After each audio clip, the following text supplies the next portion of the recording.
ସିଏ ଘରେ ରହିପାରିବନି। ଯାଆନ୍ତୁ ଶୀଘ୍ର ତାକୁ ନେଇ ବାହାର ଛାଡ଼ିଆ।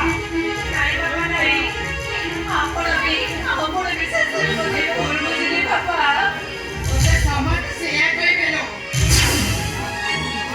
ବାହାଟା ସାର୍ଟିଫିକେଟ ହେଇ ନାଗରା ବାଜୁଛି ତମର ବାହାନ୍ତି ବଉଟା ଗୋଟେ ଚଳିତ ଇନା ବେଶ୍ୟା ନିଜ ଗେରସ୍ତାକୁ ଛାଡ଼ି ସେ ଆଉ କାହାର ବାକି ଦାକି ରାଖିତା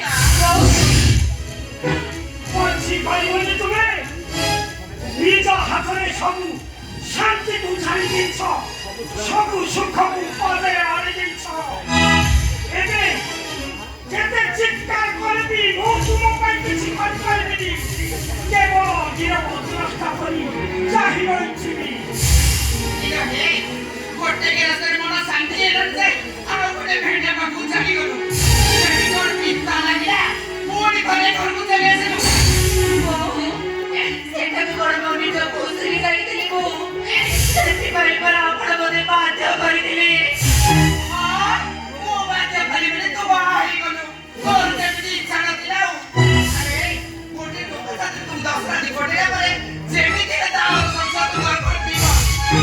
ନାଇଁ ମୁଁ ନାଇଁ, ମୁଁ ଭଗବାନଙ୍କ ଦୟା ନେଇ କହୁଛି।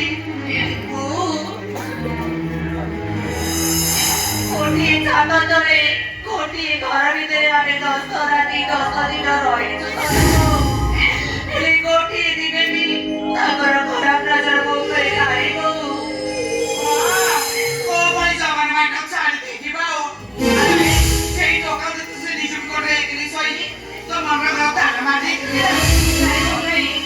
ଆପଣ ସେମିତି କୁହନ୍ତୁନି ବୋଉ। ସେ ଜଣେ ମଣିଷ ନୁହନ୍ତି ବୋଉ, ସେ ମୋ ଆଖିରେ ହେଉଛନ୍ତି ଜଣେ ମହାପୁରୁଷ। ଦେଖେ ରେ ଦୁଷ୍ମା ଦେଖେ 10 ଦିନ ତା ସାଙ୍ଗେ ସଂସାର କଲା ବୋଲି ତାକୁ କେତେ ଟେକି ଧରିଛି ଆଉ ତୁ ଏକ ଜୀବନ ମାରିକି ଅନୁ